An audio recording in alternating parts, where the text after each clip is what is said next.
کے لیے مدینہ سے ایک لشکر نکلے گا جو اس زمانے کے بہترین لوگوں پر مشتمل ہوگا۔ جب وہ صف بندی کر لیں گے تو رومی ان سے کہیں گے کہ تم ہمارے درمیان اور ان لوگوں کے درمیان جو ہم میں سے قیدی بنائے گئے ہیں رکاوٹ نہ بنو، ہمیں ان سے لڑنے دو۔ وہ جواب دیں گے کہ نہیں، اللہ کی قسم، ہم اپنے بھائیوں سے لڑنے کی اجازت نہیں دیں گے۔ چنانچہ لڑائی شروع ہو جائے گی۔ مسلمانوں کی 1/3 تعداد رومیوں سے اس لڑائی میں بھاگ جائے گی اور اللہ کبھی ان کی توبہ قبول نہیں کریں گے۔ 1/3 مسلمان قتل ہو جائیں گے جو اللہ کے نزدیک بہترین شہید شمار ہوں گے، اور 1/3 فتح حاصل کریں گے۔ اس حدیث کے مطابق اہل روم اور ہمارے درمیان ہونے والا یہ بڑا معرکہ شام میں دمشق سے قریب آماک یا دابق کے مقام پر ہوگا۔ کچھ کا کہنا ہے کہ آماک مدینہ کے نزدیک ایک مقام ہے اور دابق مدینہ کے ایک بازار کا نام ہوگا۔ پھر رسول اللہ صلی اللہ علیہ وآلہ وسلم نے فرمایا کہ اس بڑے مارکے میں مسلمانوں کا کیمپ ایک ایسی سرزمین میں ہوگا جسے غوطہ کہا جائے گا۔ وہاں دمشق کے نام سے ایک شہر ہے، وہ اس زمانے میں مسلمانوں کا بہترین پڑاؤ ہوگا۔ ایک اور حقیقت جو پہلے بیان کی گئی حدیث سے واضح ہوتی ہے وہ یہ کہ اہل روم چونکہ مسلمانوں سے پہلی بات یہ کریں گے کہ ہمیں ان لوگوں سے لڑنے دو جو ہم میں سے قیدی بنا لیے گئے ہیں، اس لیے یہ دلیل ہے کہ ہرمجدون کے بعد چونکہ بہت سے عیسائی مسلمان ہو کر مسلمانوں کی صفوں میں شامل ہو چکے ہوں گے اور امام مہدی کی طرف سے لڑ رہے ہوں گے، اس لیے اہل روم یہ سمجھیں گے کہ وہ ان کے آدمی ہیں جنہیں قید کر لیا گیا ہے۔ اس جنگ میں 1/3 مسلمانوں کے بھاگ جانے اور 1/3 مسلمانوں کے شہید ہو جانے کے باوجود اللہ تعالیٰ امام مہدی کی مدد فرمائے گا۔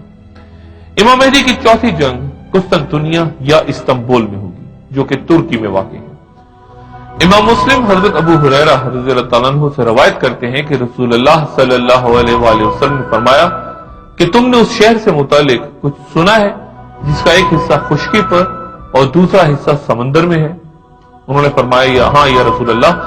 آپ نے فرمایا اس وقت تک قیامت نہ آئے گی جب تک اسحاق کی اولاد میں سے 70,000 سپاہی اس پر چڑھائی نہ کر دیں۔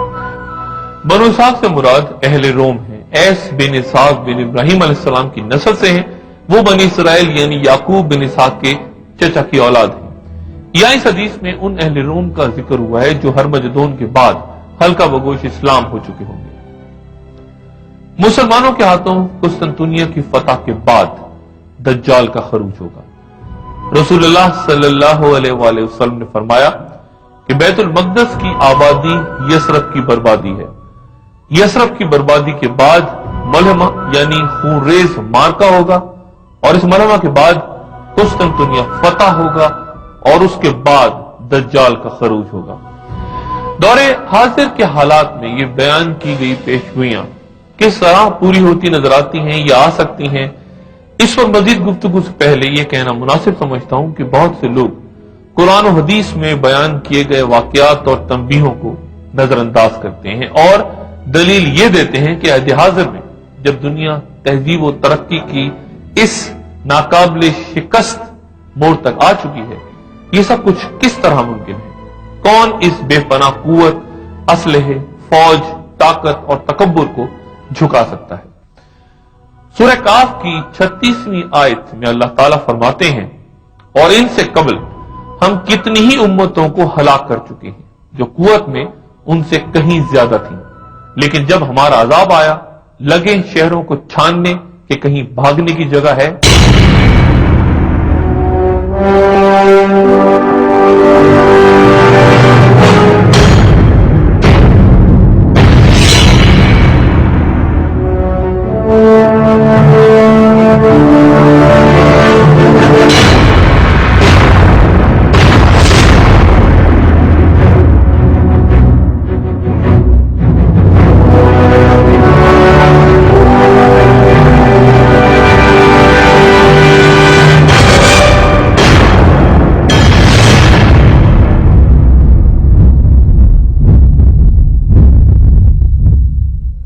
اس آیت میں اللہ تعالیٰ نے تباہ ہونے والی اقوام کی 2 خصوصیات کا بطور خاص تذکرہ فرمایا ہے۔ پہلا یہ کہ وہ بہت طاقتور اقوام تھی، یعنی انہوں نے ایک مضبوط فوجی اور انتظامی ڈھانچہ قائم کر لیا تھا اور اس کے بل بوتے پر خطے میں تسلط حاصل کر لیا تھا، اور دوسرا یہ کہ انہوں نے مخصوص فن تعمیر کے حامل بڑے بڑے شہر بنا لیے تھے۔ یہاں یہ امر قابل غور ہے کہ یہ دونوں خصوصیات آج کی تہذیب سے بھی تعلق رکھتی ہیں، جس نے سائنس اور ٹیکنالوجی کے ذریعے وسیع عالمی تہذیب، مرکزی ریاستی نظام اور بڑے بڑے شہر تو بنا لیے، مگر یہ فراموش کرتے ہوئے کہ یہ سب کچھ اقتدار اعلیٰ سے ہی ممکن ہے۔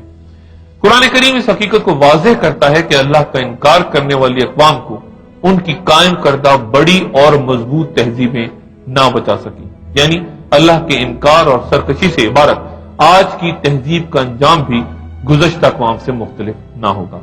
اللہ تعالیٰ کا یہ قانون رہا ہے، قرآن مجید سے معلوم ہوتا ہے کہ جس قوم کی طرف کوئی رسول بھیجا گیا، نبی نہیں رسول، نبی اور رسول میں تھوڑا سا فرق ہے، یہاں پہ اس کو نوٹ کر لیں کہ رسول بھیجا گیا اور رسول نے دعوت اور تبلیغ کے ذریعے سے حجت قائم کر دی پورے طور سے، حق واضح ہو گیا، مبرہن ہو گیا۔